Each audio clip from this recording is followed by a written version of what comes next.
What's going on, 49er faithful, 49er fan, 49er gang? This is your boy Niner Gang Podcast back in the building. So definitely hit that like button, hit that subscribe button, turn on the post notifications so I can keep you up to date on any and everything San Francisco 49ers. With that being said, man, let's get right on into it. Whew, talk about a hell of a game, man. That was a crazy one. First thing I got to do is say shout out to the Packers, man. Shout out, good morning, Mom. Shout out to the Packers, bro. They came and they brought it in every which way you could think of. I never thought that this was gonna be the case. Um didn't know it was gonna go down like that, man. I thought we would handle them in an easier way. You know what I mean? So we did what we had to do. We pulled the W off. But we got some shit to talk about. This was not an easy victory. There were definitely some issues that must be addressed. And I definitely don't like what I saw from our defense last night, nor our offense. Um, One thing that I can say that happened last night was Brock Purdy finally, shut down the naysayers. We were behind, he brought us back. Kyle Shanahan had one moment where he shut down the naysayers because typically when Kyle goes into the fourth quarter trailing, he falls apart. But luckily, we weren't down by 8 and we were good. So that allowed us to be able to do what we had to do. Um, what I will say is it has been a crazy day. As far as, last night was crazy. As far as that goes, with the game and the way that things shaped up and shaped out. But it's been flat out an adrenaline rush and stressful at the same time. Like I don't want to deal with either one of those, in the same moment, man. It was flat out insane. Um, so let's go ahead and start off and talk about what we saw from the game. And also, in the same vein, we're going to go ahead and cover some things that should have been covered, and see what we got. That's all we can really do. We just got to see what we got, man. It's extremely frustrating whenever you have the situation of going into a game feeling like you could do whatever you wanted to do, um, and thinking that you were going to go in and just stop the pack. And these motherfuckers showed up and said, "Not today." Um, Jordan Love, man, for the most part, he was fairly comfortable. And I definitely don't care for that. It was definitely a rough go when it came down to it, man. Um, Jordan Love had a lot of time back there. He had a lot of opportunities to make some big plays. It was raining like crazy, and that's what kills me about the Bay Area, man. I love my home, you know what I'm saying? And I'm from Southern California. I'm not from the Bay. But one thing I can tell you is the weather in California is more than fickle. It's always that way. So we came in, man. It was raining like a motherfucker. It was coming down, and that just doesn't bode well for us because why? Kyle doesn't necessarily do very good in rain games, and it can be a bit of an issue when it comes down to it. So when you take a look at this game, man, and you look at the stats, as I have them up on the screen for you guys to see, you've got Jordan Love 21 of 34 for 194 yards, 2 TDs, and 2 interceptions. And then you flip to the other side, you got Brock Purdy at 23 of 39 for 2 once, and we never got to Jordan Love. Now, what I will say is what was very underwhelming was Chase Young's performance. Um, he didn't create a ton of pressure. And then the sad part about it was whenever we did actually create pressure, the pressure that we wound up actually creating kind of kicked us in the ass because it would be all from one side of the ball rather than from different sides of the ball. And it can be extremely frustrating when that happens. So you have to always take a look at things, and you got to usually take everything with a grain of salt, which is, what people will tell you. But the issue is we can't have games like this continuing down the stretch. Now, don't get me wrong. Everything runs through Santa Clara. Everything runs through Levi's. But that home field advantage is only so good when you can go out there and really blow a team out. Typically, Kyle, and we all know this as Niner fans, 9 times out of 10, Kyle's going to use the run to set up the pass. That's always how it worked. Last night, I don't know what the fuck was going on in his head or why he decided that passing the ball was going to be the thing to do in the fucking rain, but that just didn't make any sense. Um, another thing that I saw was players not being able to keep their footing. They literally showed a spot on the sideline basically saying, hey, this is, that they're changing all of the cleats. And what they're doing is they're not changing the actual shoe, they're changing the spikes that they play with to give them more traction. Now, that did help because there were less slips and falls. But at the end of the day, that field was wet, it was rainy, and believe you me, man, we definitely had some situations there. So once again, I gave you the quarterback numbers, and no, Jordan Love didn't get sacked, but we did pressure him into throwing a couple of interceptions, which is definitely a great thing. I'm not mad at that at all. But the other thing as well is when you look at it from the rushing standpoint, Aaron Jones, 18 carries for 108 yards. That man averaged 6 yards a carry. Yes, his long was 53. So if you go ahead and you stop and you look at it, you go, well, 17 carries for what? 50 some odd yards, you know what I'm saying? Yeah, it looks a little bit slower. It looks like we slowed them down. Now, they didn't score any rushing touchdowns. Some kid named Emmanuel Wilson at 4 for 16. Jaden Reed at 1 for 9. And then you flip over to us. The thing that killed me was Green Bay was a little closer to being even with their run pass options because they threw the ball 34 times and ran it 28 times. So you only technically got about 6 more throws than you do runs. And then you look at us, 39 times to 24 times. That's 15 more passes than we had runs. And what the other thing that killed me was, why the fuck didn't we see Jordan Mason? Why the fuck didn't we see Elijah Mitchell? I know I heard that damn injury report before the game, and the only person that was technically really missing was Cleveland fucking Farrell. I saw no Jair Brown. I saw no Elijah Mitchell. I saw no Jordan Mason. Like, I don't understand, to be honest with you, you know what I'm saying, why we didn't do that. Why were we not implementing the players that we have? We put Ray McLeod in and let this nigga run around and literally caught Brock Purdy on television going, what were you doing? Obviously, he ran the wrong damn route. So that kills me because it just tells me that Kyle almost got a little too cute and fucked around and lost this damn game because he gets too stubborn. So you don't have anybody there. I have no idea. Like, you have CMC. He's walking around with a fucking massage gun, massaging his thigh, trying to make sure his calf is right. But Jordan Mason and Elijah Mitchell can't get no burn. Debo goes out of the game, and I think that was the moment where Kyle Shanahan lost his fucking mind. Like, and it kills me. I don't understand why when Debo goes out, you act like you don't know how to coach no more. And that doesn't make any damn sense. And I know a lot of people love Kyle, and they're all about him and how smart he is and this other shit.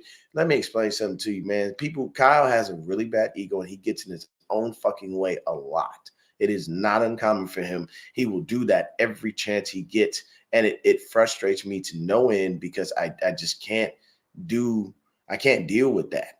Our run defense last night was fucking trash. For us to get outrushed by the Packers and for them to have 136 yards and us to have 111, that tells me there's a problem. And then you have Brock Purdy running the ball on a designed run. Why? Why would you have Brock Purdy doing anything on a designed run? That doesn't make any fucking sense. So these things they're not like clear to me. And this is why I'm worried, continuously. And that was like the stress level that none of us needed. You know what I mean? When you look at this, we go into the half down 7-6. Now, mind you, our defense held, but our offense didn't do shit in the first half. We weren't even there. We scored that one touchdown, and I think that was the CMC joint, and nothing else. Like, Green Bay's defense just showed up, and we turned these motherfuckers into superstars. You know what I'm saying? Jair Alexander in and out the game because his ankle was killing him. You know what I'm saying? Darnell Savage was making some nice plays. Like, like we literally made it our O line look bad to a fault because they didn't give Brock Purdy enough time. Jordan Love seemed to be hanging back there chilling, doing whatever he needed to do. So it definitely was very, very confusing when you look at things. And when you look at this stuff from our standpoint, it just I was confused on a lot of the things that Kyle was doing, man. He was just running through everything. And Tommy Huxley, run defense was a damn joke. Yes, it was last night. Penalties were big factors. Packers were flagged just once for 5 yards, and 49ers 6 times for 83 yards, including a few pass interference penalties that benefited the Packers. That is all facts, throwback. And you know what really pisses me off about those penalties? Let me just start by saying this. Every time it's looked like hot shit on a fucking stick. He looked like dog water last night. He was trash. The pass that he had the pass interference on, I think it was a Romeo Dobbs he was covering. Bro, when a ball like that is in the air for that long, you don't pay attention to the receiver anymore. You find a way to get your body in position to go after the ball. You don't knock the receiver down. Like, what the fuck are you thinking? Like, he had all of his pass interference penalties were bonehead penalties. And it drove me absolutely insane. Our players slipping and falling all over the goddamn field. And that's how a lot of the times the Packers had these explosive plays. Why? Because our players just fucking fell, literally. That we literally slipped. We bust our ass on that rainy ass field. And I get it. It happens. But it just drove me absolutely insane, man. The way that Ambry Thomas played, he was horrible last night. You know what I'm saying? And to be honest with you, Throwback says you got to play smart, disciplined football. It definitely matters. The team didn't look, that way last night, especially playing against a young Green Bay team. We have to be way better than that, bro. And I agree. I agree there, man. Kyle's play calling last night was dog shit, Tommy. You know what I'm saying? And it just kills me, man. I don't know. It drives me. Yes, and that special teams. Oh my God. Like the special teams play. You let this dude get that far, and then we luck out and get the ball out, and we can't even recover it. They still get the goddamn ball back.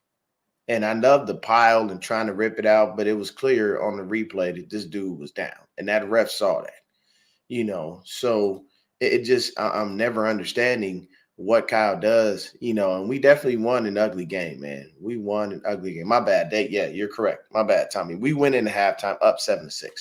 You are correct, sir. And it drove me insane because we kept getting penalized, but Green Bay just seemed to get away with all kinds of shit. And I'm guaranteeing you there were holes that were not called on our behalf. And what really kills me is we at home. And you would always think, you expect when you at home, what do you think? All right, cool. I'm finna go ahead and I'm gonna go, I'm probably gonna get a couple of calls my way. We in our own house. No, that didn't happen last night. Green Bay was the ones, the refs, they just were like, all right, cool. So don't get me wrong. Some of the penalties were obvious. I think 4 out of those penalties were definitely very obvious. Tayshaun Gibson, obvious. Everyone that Ambry Thomas had, fucking obvious. So we can't avoid that. Like, it's like they'd be wrong not to call it. But I guarantee you Green Bay committed penalties that these motherfuckers definitely didn't call.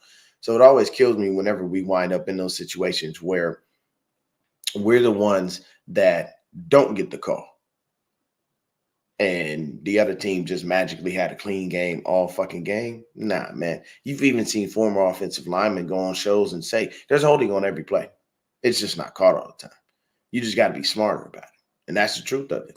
You do have to be very smart about it, man. You got to be real cool about it. Yes, come on, man. I've been saying that for years, Throwback. My guy Throwback said that he wants us to improve the offensive line. I've been saying that for years. Like, you have to make sure that O-line is solid.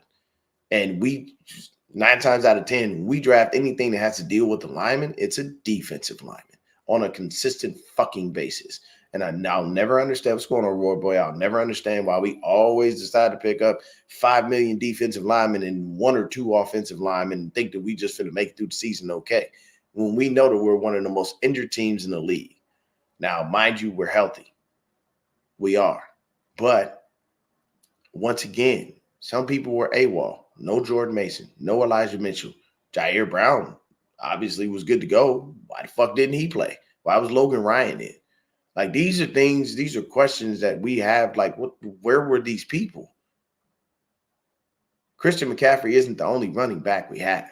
And there are too many times where Kyle does not recognize that. He just won't see it. And it really pisses me off.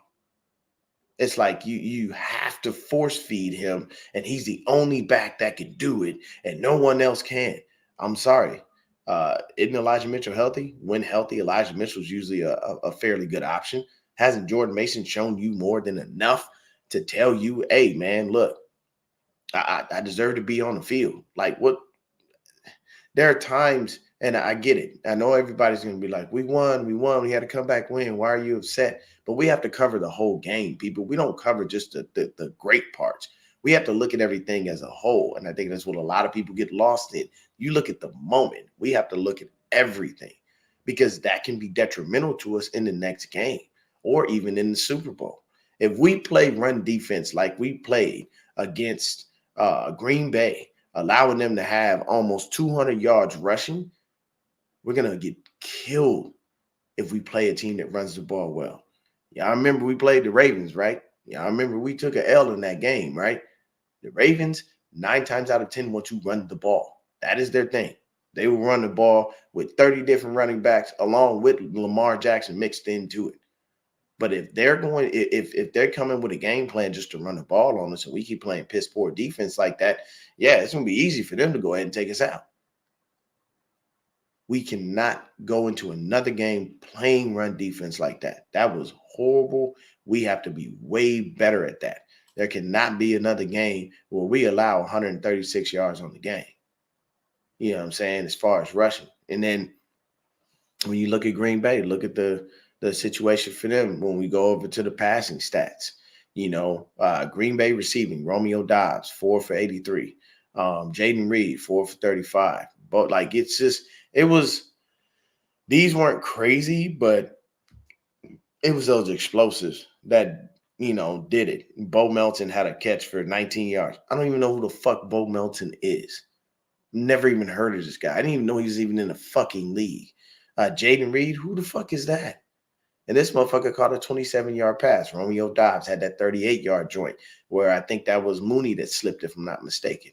So when you look at some of these things and you look at the situation, you go, okay, well, they only had 194 yards passing. And, it's better than it seemed. But what I can tell you is you flip to us. George Kittle, 4 for 81. He had that TD. Purdy dropped that in there. That was a beautiful dime. But not enough can be said about my guy, Jauan motherfucking Jennings. That dude balled out in ways you cannot imagine. He is Mr. Third Down. They called him Third and Jauan for a motherfucking reason, and it is a fantastic go when he gets out there because he does things that no other receiver can do. Jauan goes up and gets the ball that nobody wants to catch. He takes the punishment that nobody takes. He angers the opposing defense every fucking single time. Like, this dude does more for us, and he has to be appreciated, man. I love the fact that Purdy was standing in the pocket, but what I would urge you to do, Brock, is when you see the fucking pocket collapsing, move.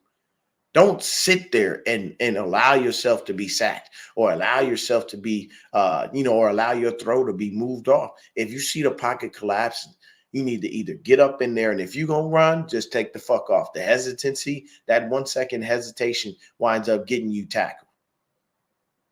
If the pocket is collapsing, step up. Move, shift, create another pocket, move the pocket with you, get out of there. Do not stand in there all day long and give that defense an opportunity to hit you, to impede your throw in any way.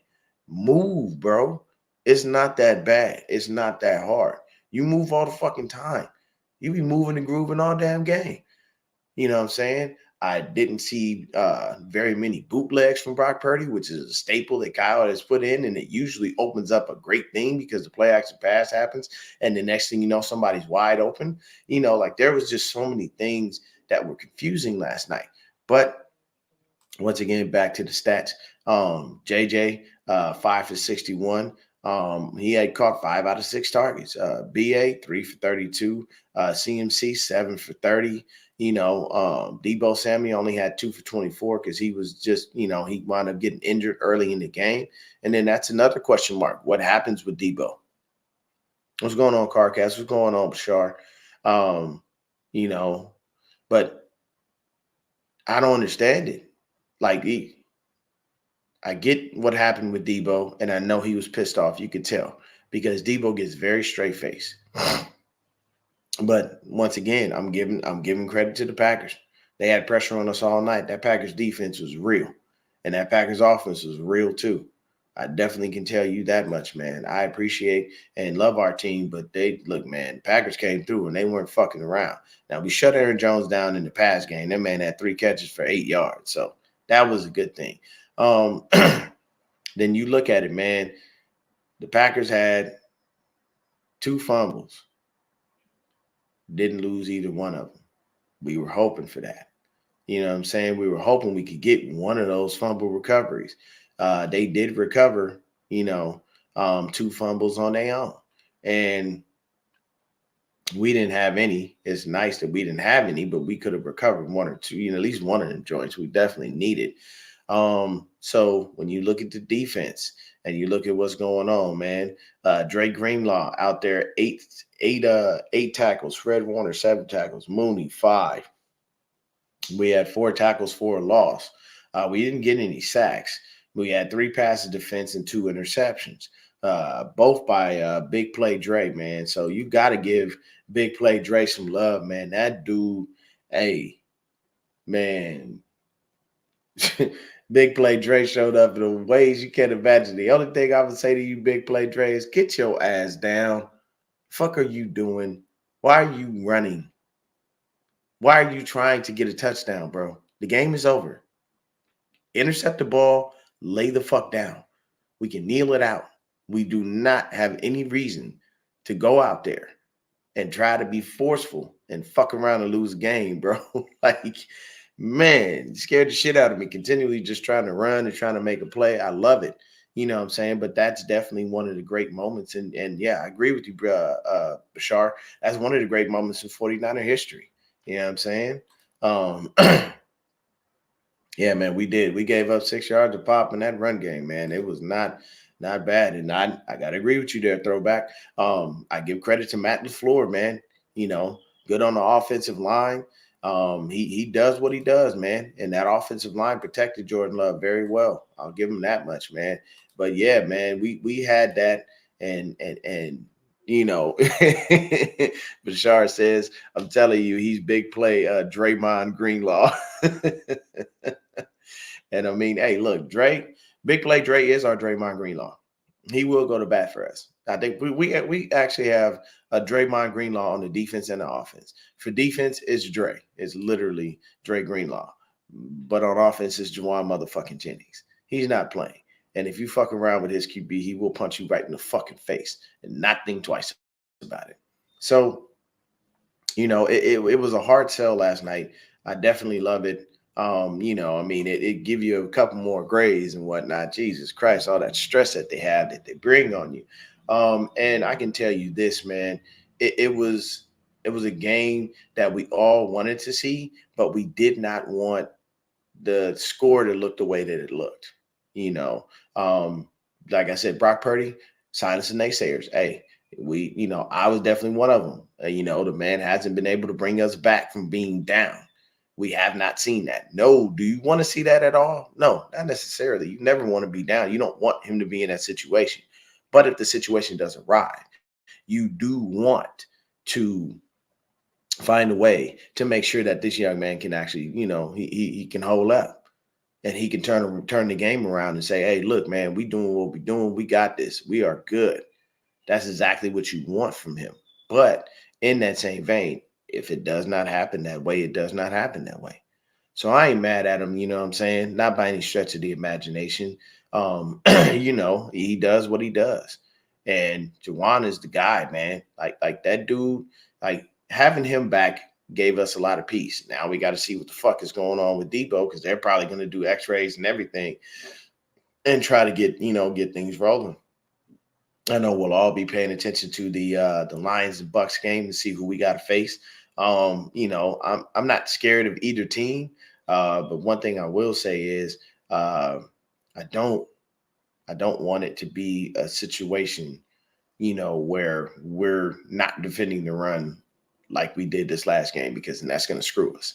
We're going to wind up getting our ass kicked, and I ain't got time for that, man. I definitely don't watch these games to watch us lose. I watch these games so we can win. What's going on, Cook Sports? Um, yeah, so yeah, he Bashar says I wanted to punch Matt LaFleur in the face each time they showed his face. But that means he coached, he coached us the fuck out. He did. And Jawan is always over there, man. He's always blocking the shit out of someone. He took a motherfucker to the sidelines, and that's how it works. Bashar says Purdy and the rain don't mix, but fuck is he got his comeback. Yeah. I think the weather will be okay. So he says the weather will be nice and clear next Sunday because that's when we're gonna play. And Bashar also says we wanted for our Niner Queen Laura Cat and her Niner King. Corey Davis, man, he rest in peace. And yes, that is true, man. Corey, Corey unfortunately, left us and went on to glory. And the same thing happened for Laura. We lost those two in a very short span of time, and they were definitely very big fans of the Niners. Corey, it was literally a fucking Niner encyclopedia. Like there was nothing you could ask him about the Niners that he did not know. Like this dude was flat out amazing with his knowledge of football along with the game, football along with the Niners. And he was such a humble and sweet guy, man. Very nice dude. Shout out to my man, Brian Cope, for being able to get to him and see him, what I'm saying, before he passed. And his only wish was to be able to go and be buried in a Jerry Rice jersey that was signed. And, Bryant, you are a awesome man, a great human being for being able to help that man with his last wishes, man. I really appreciate you, Brian. And if I ever meet you, bro, definitely a hug and drinks on me, bro, because you definitely are a really good person. What I'm saying? It takes a lot for people to find a way to do certain things, and he figured it out, man. So to Brian and his beautiful wife, Tony, man, nothing but love to you guys, man. And shout out to my man, Bashar.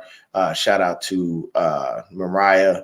Everybody who knew Laura Cat, man. Thank y'all so much. Y'all poured out so much love on social media for her and let everybody know who she was and, what she meant, man. And we all gonna miss both of those two amazing faithfuls, but we doing it for them. And shout out to my man, one of my guys that I know from the AZ Niner Empire, man. He lost his daughter, last year, and it was a rough go for him. And, the crazy thing is when I talked to him, he said, I think she's watching over us and she's going to help us out. And, that definitely tells you that, we strong and we faithful, but we human. So this ain't just football for us. Like it's a real community and we really do care about each other. That's the beauty of being a part of this faithful team. That's why I never left, man. That's part of why I never left, bro. Like it's too hard. Like I don't know if other teams do it like this. I don't know if Cowboy fans are very, close like that, where they're saddened and they're they miss the people that they have. I don't know if Packer fans do. I don't know if Rams. I don't know if other teams do this. All I know is the Niners, and I can tell you right now, this is a community that backs each other, bro. At the end of the day, I can tell you this. I can go to a Cardinals game, and I'm in Arizona, and I guarantee you, I don't worry about shit. I don't worry about Cardinal fans running up on me or nothing. You know why? First of all, the only person I fear is God. Second of all, there's too many of us here. There just is. I can tell you right now, man, I've been to a couple of the Cardinal games here, and once in a while, every now and then you have a little run-in with that person who's had a little bit too much to drink, getting a little too aggressive, And I'm not a violent person by any stretch of the imagination. I can handle myself if I need to, but I don't see the need for violence, especially over something that we're just watching. It's a game. But I can tell you this. I did have a situation one time. And as I was outnumbered, they became quickly outnumbered. I had hands on my shoulders. Hey, homie, we good here? I looked to my right. I looked to my left. There was so many fucking Niner fans right there from all races, bro. I'm talking about black, white, Indian, every place you could think of, bro. It's not a game. They were there and they were ready. And when we do, I looked and I said, I don't think we do. I looked at the Cardinal fans. Do we have an issue? They walked away. Now, once again, we not there for the violence, but don't bring the smoke and think that we ain't with the shit because we are. It is what it is. Back to the game. So, couple things, you know what I'm saying? Shout out to my man Cook Sports, he in the building. You know what I'm saying? Javier says it's playoff football, not normal football. Block parade under pressure during the rain and from behind. It was a fight. You know, let's not be overconfident. Lesson learned. I agree with you 1,000% on that, man. You know what I'm saying? And that's just a part of it, bro. You know, we do everything that we can. This right here. So I know on Twitter y'all can't see this, but if y'all go to YouTube, y'all can see the comments and whatnot. My man Tommy Huxley said, "I'm a part of the human race." That right there says it all. We're humans. I fuck with Tommy. Tommy will get on here, and the first thing Tommy ass gonna say is, "Man, you know, is what's up, fairies? What's up, fuckers?" That's just how Tommy is. But I love that guy. And if I ever get the chance to, you know what I'm saying, be in the same place as him and meet him, I'm gonna greet him with love and hey man, appreciate you, bro. And I'm gonna tell y'all right now, Tommy is an insane fucking guitarist. If you have not been on Instagram and you do not follow Tommy Huxley, you are missing the fuck out. That dude shreds a guitar. He is fucking awesome. That's my guy. Bashar is my guy. Throwback, my guy. Edgar, my guy. My mama in the chat. That's my mama. You know what I'm saying? Like our community, Manly Shavers. You know what I'm saying? I can tell you right now, when I started this channel, bro, and I really pushed more Niner content, shout out to my man Matthew. There'd be times, bro, where I'd be doing this show. He'd be the only person watching. Got love for that dude. That's my dude. He's always cool. You know what I'm saying? And the community is so large. You know, the content creators are just out there. And I think we have the biggest literal content creation team of any team in the league. I don't think there's anybody that's deeper than we are. But it's beautiful because that shows that we really truthfully love our team and we're always going to be faithful. You know what I'm saying? So once again, to the game is very simple. We did not get a lot of that, man. We did not get a lot of what we actually wanted. And I'll read this comment from my mom. She said, love and peace. There's football stadium in heaven. And they even have a homemade lemonade cake and chicken. I'm telling you that this is the truth. So number one things that we need to take away from this game to be very smart about it. We must go back and revamp things. We need to get back to running the ball. If we're lopsided with the run versus the pass, I'm happier with that than being lopsided with the pass versus the run. The reason being is sometimes I feel like Kyle gets in his own head and he has to show people that he can do it and that Brock can do it. We know what Brock can do, bro. Like nobody's void of that. We've seen it on many different occasions throughout the whole season, throughout last season's playoffs. Why change it up, bro? Don't get into the playoffs and get cute. Don't get beside yourself, man. Be smart about it at the end of the fucking day. You know what I'm saying? And I'm gonna tell you right now, use your weapons. You have Jordan Mason, you have Elijah Mitchell. Give them some plays. You know what I'm saying? Run the ball. That's what you do, Kyle. You run the ball, set up the pass. Don't deviate from what you normally do. Be smart about it. To Brock, when the pocket is collapsing, sir, get the fuck out of there. Unless you see an opportunity where you can put that ball on the dot to someone, get out of there. When it comes to our receiving core, you know what I'm saying? We got to be, a little bit better and be a little tighter on our routes and whatnot, because we don't know how long Debo's going to be out. And I'm gonna tell you right now, I don't want Ray McCloud running no fucking routes. We all talked about the whole rust factor from sitting and being out too long. Why would you put Ray McCloud in and have that motherfucker running routes?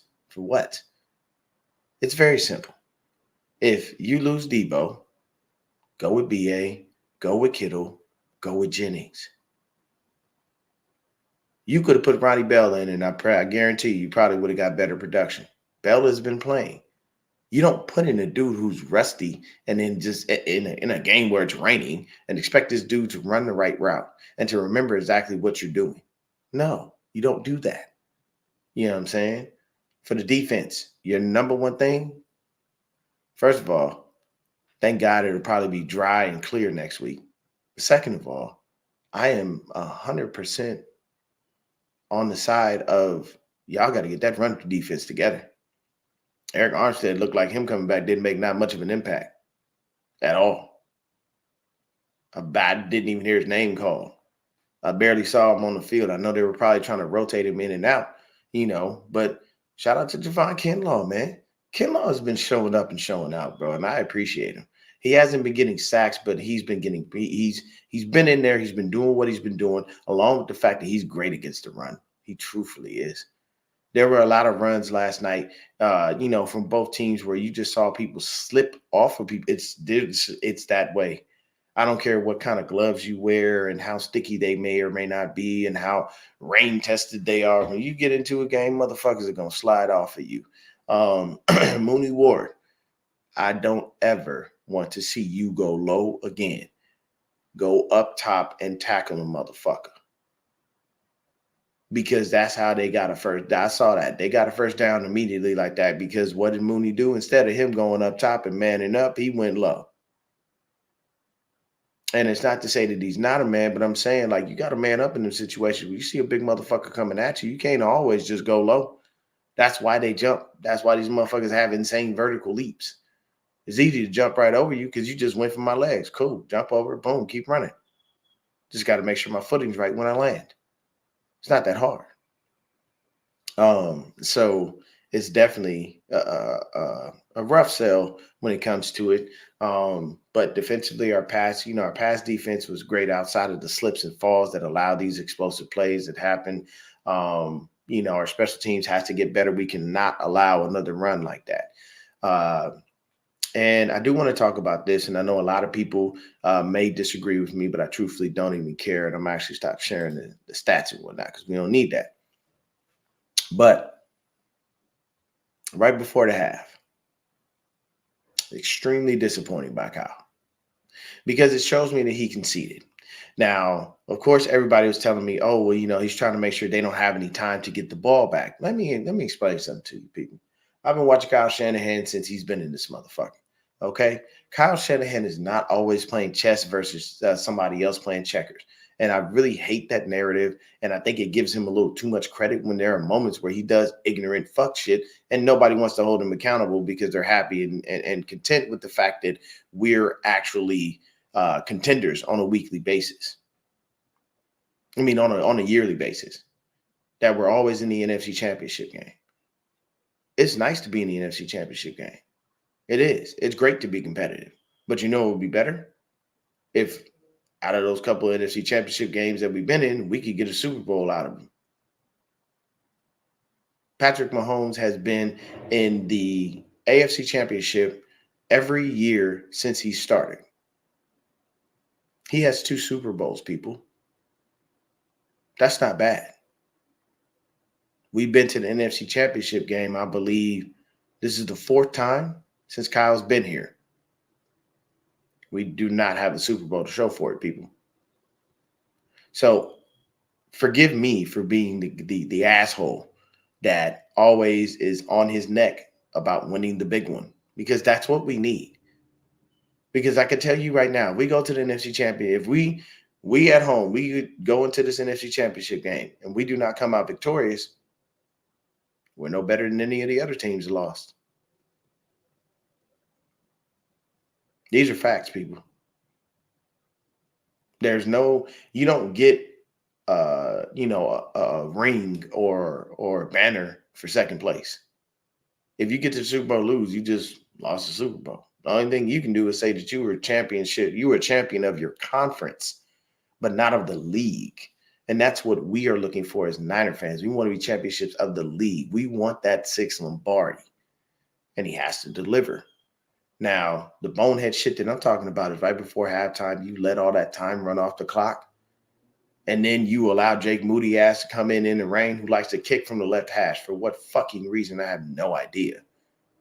And he hooks the shit. Come the fuck on, bro. Like it. That's why we give him the nickname Conservative Kyle. I don't like that. I don't want to see Conservative Kyle. This is the playoffs. This is the time to push the fucking gas pedal through the floor and never look back. You cannot be conservative, especially when it's you're not even up by much, bro. You're up by one fucking point. You've got to be better about that. Your clock management has to be better. Thank God that they didn't show John Lynch, because he probably would have been doing the same thing he did in 2019 at the Super Bowl. I'm sorry. Kyle gets in his own way a lot. And I think people have to start recognizing that, and then they'll start to understand why I feel the way that I feel. Because a lot of people will just go ahead and be like, oh no, Kyle's doing this, he's doing that. We've got this, we've got that. You just don't understand it. You're just angry. You just want to be mean and blah, blah, blah. It's not that I want to be angry. It's not that I want to be upset. None of that. I'm just looking at it for what the fuck it is. And I just sometimes don't understand how people can be blind to that. Last night before halftime, Kyle wasn't playing chess. He wasn't even playing checkers. That was go fish. You had 3 timeouts and an opportunity to get down the field and possibly score. And you fucked that off to let Jake Moody come out and miss field goal. Not looking very intelligent there. I'm sorry. I don't like that. That's elementary shit. That's someone who doesn't have great clock management. And yes, we won the game. And once again, I know there's 1,000 people out there. Oh my God, why are you upset? We won. We won. You go be the casual fan that you are. It's cool. It's your prerogative, like Bobby Brown said. But at the end of the day, I'm not a casual fan. I watch the game. I understand the game. I know the game. And no, my takes may not align with a lot of other people, but I'm telling you right now, I'm pretty fucking intelligent when it comes to this shit. Whether you agree with me or not, doesn't really bother me. But that has to be cleaned up. We've got to give our other running backs opportunities.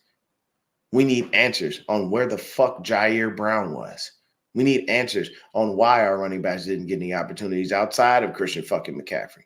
We need answers on what happens when Debo goes out and you lose your goddamn mind. You can't do this stuff. You have to be prepared for any and every situation.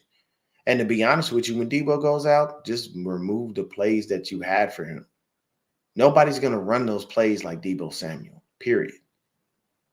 We don't have another Debo. The people around the league look for one. There isn't one. There's only that dude is one of one. I will give him credit for that much. Debo Samuel is one of one. There is nothing different about it. But please, by all means, be smarter about this. Don't waste your time on things that are insignificant. You must, at a bare minimum, please get it together where we can do what we need to do, where we can win games, and we don't have to be sitting up there stressed the fuck out. Like, that was a very stressful game. You know what I'm saying? And this right here is my sentiment exactly. CMC rushed 17 times. Didn't feel it. It did not. It did it. I didn't. Outside of the touchdown run, honestly, I'm gonna keep it a buck with you. Outside of that touchdown run, I don't really remember what CMC did last night. We saw him moving the ball. And what killed me was CMC would run and move the ball. and we'd be all right. And next thing you know, Kyle be right back to throwing the goddamn ball. And it just didn't make any fucking sense. You know what I'm saying? The man averaged 5.8 yards a carry.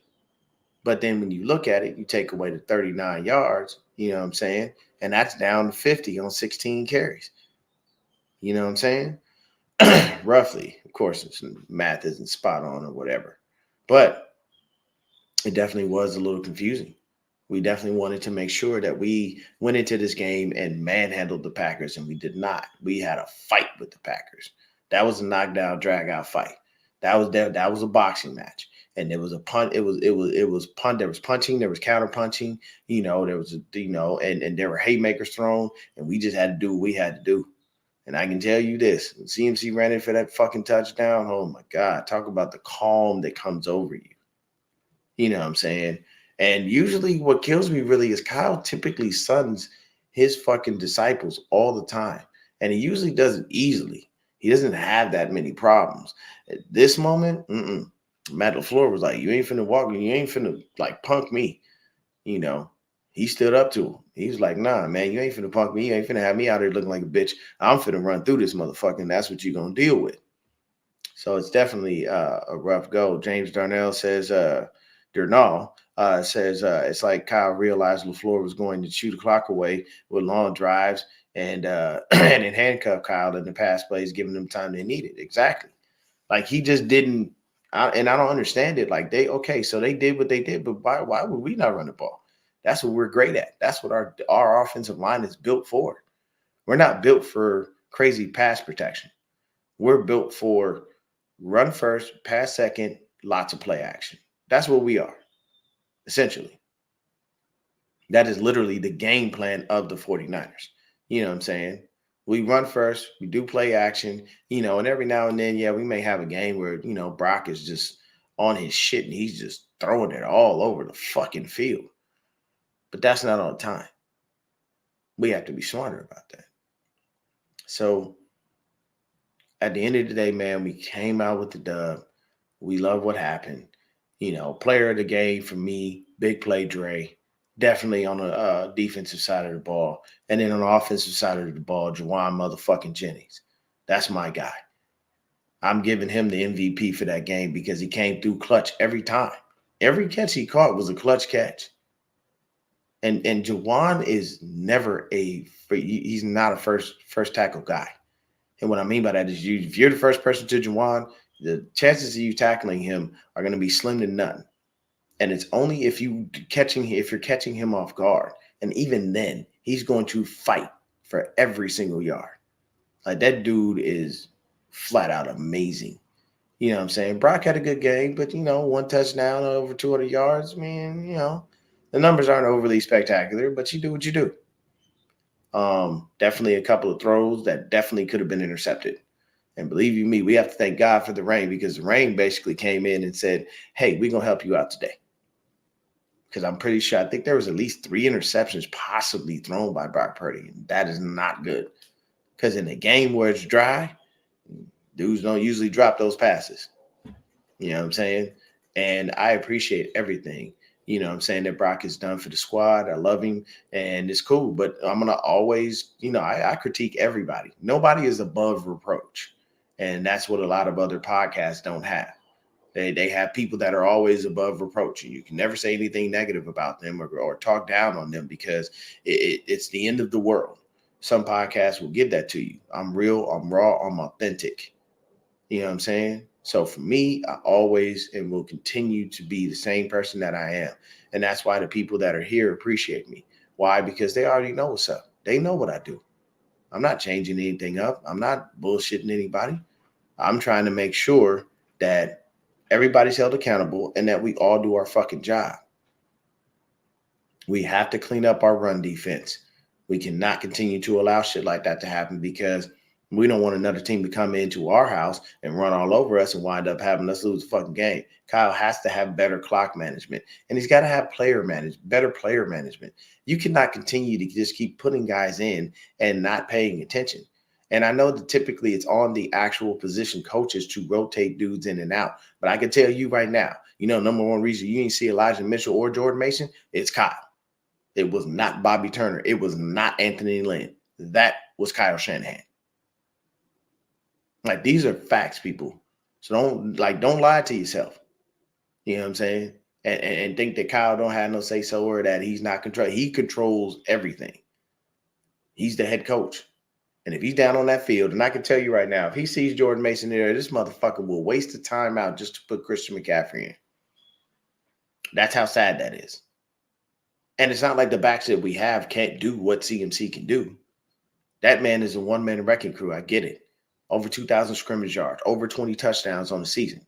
Flat out fantastic. Loved every second of it. But he does need to rest every now and then, Kyle. He does not need to go all the fucking time. Be smart, man. Protect your players from themselves. Sometimes you have to do that. It's like playing Madden and a dude gets injured and they give you the opportunity to put that dude back in with a high risk of re-injury or making the injury worse. Or they say, send him out for a couple of plays and we're going to substitute this dude. I never put those guys back in. I always substitute. I don't want to have a lingering injury or something that's going to make me lose someone for the season. So I need you to implement that yourself, Kyle. Please. Just be smarter about it, man. Better time management, better player management. Rotate your dudes. Stop being stubborn about not giving these young dudes some time on the field. If you see Raymond McLeod out there fucking up, why not put in Ronnie Bell? And if you see Ambry Thomas fucking up, why not pull that dumb fuck? I know Isaiah Oliver had been a liability, and he's been up and down. I'll give him that. Isaiah Oliver's been up and down. It's like one moment he's good, the next moment he's bad. He'll make a great play and then turn around and fuck something up. I get it, but at that point, you see this man have 3 separate penalties that wound up costing you chunks of yardage and scores, and you continually left him in the game. We're just going to say Ambry had to figure it out. The fuck? No. Like, we have to be better and we have to be smarter about that. When you see that someone's taking that many penalties, at a bare minimum, I'm going to the sideline going, what the fuck are you doing? Do you not understand what to do in these situations? Do I have to, you're a professional football player. Do we have to recap this shit? Do I need to talk to you and tell you how to play football again? Because obviously you forgot. The dumbest penalty he had all night was that one on that deep ball. That deep ball floating in the air. I don't give a fuck about the receiver. I am going to be a defensive back and I'm going to track the ball consistently. I don't care where you at or what you're doing, as long as you ain't impeding my motherfucking progress. Because you know what I'm looking to do? Intercept the ball. I am not looking to be worried about touching you or making sure you don't catch it. I want to get to it. So I'm going to get in position to do that. And yes, exactly what you said, Manny Shavers. They kept attacking him. Why? Because they knew they were getting penalties. They knew he couldn't cover them. And the Packers were rotating these motherfuckers in and out like clockwork. I didn't see Christian Watson consistently on the field all game long. The only person I thought was on the field the whole time was Romeo Doubs as a receiver for the Packers. So you just have to be smarter about that. Like, just open your eyes and open your mind to giving these other players an opportunity. You'd be surprised at the results that you get. We've all seen this all year long. Other players can do shit. We've seen what Jordan Mason can do. We know what Elijah Mitchell is when he's healthy. Hello. We've seen, small little tidbits here and there of Ronnie Bell as a receiver. He's got to work on his return skills. I don't think he's ready for that yet. But as a receiver, young man doesn't do too bad. So we just got to be better and we got to be smarter about it. We got to move faster and we have to think on a broader spectrum rather than just, sometimes Kyle gets into his own little world and he gets inside his own head and nobody can tell him anything. You know what I'm saying? And this is how it works. Exactly. Should have had Mason the ball. They crowded that box. You know what I'm saying? Yeah. That's actually a good one. James Darnell says it's fair to say that Brock is like Steve Young in the sunshine and Brock Osweiler in the rain. But those are the things that happen. You know what I'm saying? Yeah, and James says I was so pissed by Brock in the third quarter. I wanted I wanted Sam on the field. Glad he came in clutch. I never want Sam Darnold to see the field. Never, ever, ever. I don't know. I want him to see the field from the sidelines where he is. Yeah, and he was working on his leg through the whole game. They were massaging it. Like I said, he was hitting that leg with the massage gun on a consistent basis. So I'm pretty sure you're probably not going to see CMC practice for a bit. He may miss a couple of practices this week and then practice the last one. They'll rest him purposely because they'd rather have him there. No, I didn't see anything about Debo as of yet. So hopefully we do get some information. I think what they're going to do is they'll probably do what they normally do. They're going to give him the game all, give him time. And we'll probably find out I think Tuesday, what's going on with Debo, because I think that's when they do that's the day off, but that's like our media day. So at the end of the day, man, we did it. We got into the NFC Championship game. This was an ugly game, but definitely a wake-up call. Number one, just a couple things to recap on. We did it. We got the dub. Crazy shit is first quarter, we didn't score. They did 3-0. Second quarter, we scored, they scored, but it was 7-6 going to the half. We come out to half. Green Bay put up 15 on us in the third. Then we put 7 on them in the third, and then they didn't score in the fourth, and we scored 10 in the fourth. And there you have it, 24-21. So once again, run game needs to be the first priority, and let everybody run. Give them a mix of all three of those backs if you want to. That's what I would do. I would confuse the shit out of them. I'd put in CMC one play next May. I'd have Jordan Mason in that motherfucker. You can't prepare for 3 different backs. That's what you can't do. I would literally steal a page out of the Ravens playbook and run all 3 of these motherfuckers down your throat. You wouldn't know what to do. Because now I have CMC. Now I have Jordan Mason. Now I have Elijah. I don't know how to prepare for 3 different fucking backs. The hell? I can watch as much film as I want. Now all I can do at that point is prepare for the scheme. But I don't know what this back is going to do because you keep rotating them in and out. So how the fuck am I supposed to keep track of who's in and what they naturally do? That's just how it works. You know what I'm saying? Hey, there you go, man. Appreciate you, Javier, for stopping in, bro. Continue. Have a great lunch with your son, man. You know what I'm saying? Father-son time is always great. But the next thing is make sure that we put in receivers that aren't rusty. Ray McLeod, sit your ass down. Ronnie Bell, please stand up. You know what I'm saying? We need to find out the news on Debo. Big Play Dre, continue to be Big Play Dre. But the next time your ass catches an interception at the end of the game, sit the fuck down. A pick 6 is not what we needed. We needed you to sit the fuck down. We are in the rain. I don't need anybody coming trying to punch that ball out. Then we fuck around lose the game because you had to be aggressive. Love you, Dre. But you got to start understanding it, bro. Sit down. Just stop. Don't go nowhere. You don't need to. At least at the end of the game. The other one, yeah, I get it. You can run around, try to do what you got to do. But at the end of the game, when we have the game sealed because you intercepted the ball, no, we do not want you trying to run that bitch back. Sit down, sir. Calm down. Defense, clean up that run defense, and we should be solid. Special teams, don't ever give up another play like that. Jake Moody, you need to go somewhere where there's a wet-ass field and have somebody throw nothing but wet footballs and have you try to do that. But that's the case. You know what I'm saying? Make that happen.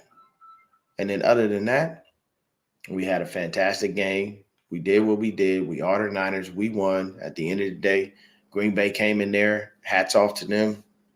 You know what I'm saying? They played a hell of a motherfucking game. A hell of a game. Green Bay was awesome. I'll give them that much credit. Shout out to my Uncle Mark. God rest his soul. You gave me a battle, Uncle Mark. But we had to get that dub in the end. Yeah. Oh, my God, bro. James is a fool. He says, the longest 5 seconds of our life, he was like Jack Sparrow running away from the tribe. If y'all don't know what he's talking about, man, you got to go watch Pirates of the Caribbean, bro. Sparrow gets trapped on this fucking island, man, and he's there with some Aborigines, and next thing you know, they're going to eat him. He gets away, man, and this motherfucker is running, and I'm talking about there's at least about a good 50 to 60 people running after his ass. But at the end of the day, man, we came out with the dub. So I'm very happy that we won. I don't like the way that we won, but we got it. So, win is the win, whether it's pretty or whether it's ugly. We got to be on to the next team. So everybody keep your eyes on this game between the Lions and the Bucks. That'll tell us who we got to face and then who we got to prepare for. And then, of course, what I'm saying, we definitely got to go ahead and keep an eye on the AFC Championship game too, because we'll see what happens. Shout out to the Texans. You had a nice little run there. You had your one playoff win. I never had any faith that they were going to be able to beat the Baltimore Ravens, and they did lose. I think they lost 31-10 or 34-10. My bad. So hey, shout out to the Ravens for moving on to the AFC Championship game. Lamar finally won one.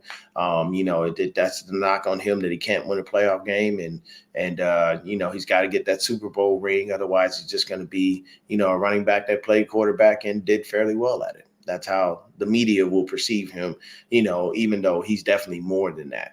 And he's definitely proven he is a quarterback and he can stand in the pocket and he can make throws.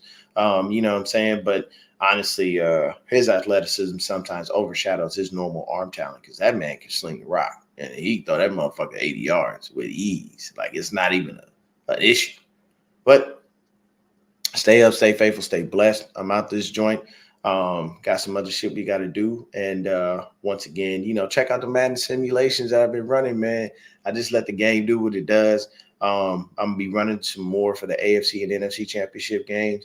Probably give you a little bit more content a little bit later. We'll talk about the Ravens and the Texans game, and once again, I didn't have faith that the Texans could pull that off, but shout out to DeMeco Ryans, man. First year head coach, doing what you needed to do and continually making things happen. It was a beautiful day for him. Good luck to the other teams today. We will definitely make sure that we are back and we are ready, and hopefully everybody is fully healthy. Hopefully it's good news for Debo. Maybe it was just something that was just bothering him at that moment, and he just wasn't able to play for the rest of the game, and he's back next week. We hope and pray for that. But once again, much love to Laura Cat. Much love to Corey Davis. We'll miss you. We appreciate y'all, man. And we know you're down there, we know you're up there watching us from heaven. Definitely blessing our team with everything that you possibly can. Oh yeah, man. Hey, my simulation games have been on point. Bentley Shavers be tuning in. I appreciate you, Brody. Because my simulation games be straight fire. They do. Y'all literally, please check out my simulations. I'll be on, bro. I'll be on. But what I'm saying, my simulations be spot on. And sometimes it's a big blowout. You know what I'm saying? I just have to figure out the whole thing where I'm in the corner and I'm able to comment on it. I haven't figured that out yet. I talked to Breeze and he told me he uses like a separate thing to kind of like stream that. So I just got to figure it out. And once I figure it out, I'll definitely do a simulation for us on our NFC Championship game and see what happens. I know that Breezy does the simulations for strictly us. I've been doing them for every game in the playoffs. So definitely check those out, man. I usually, most of the time what happens in the simulation game as far as winner or loser tends to happen in real life, but that's just how it works. Thank you so much for tuning in. I appreciate everyone. Stay up, stay faithful, stay blessed. Have yourself a wonderful Sunday. Kick back, relax. If you got to get to church, get to church. Go praise a little bit of Jesus, because we all need that in our lives. And definitely, if your voice is strange from last night, man, get you some tea with some honey in it, and once again, appreciate everybody for tuning in. Go Niners.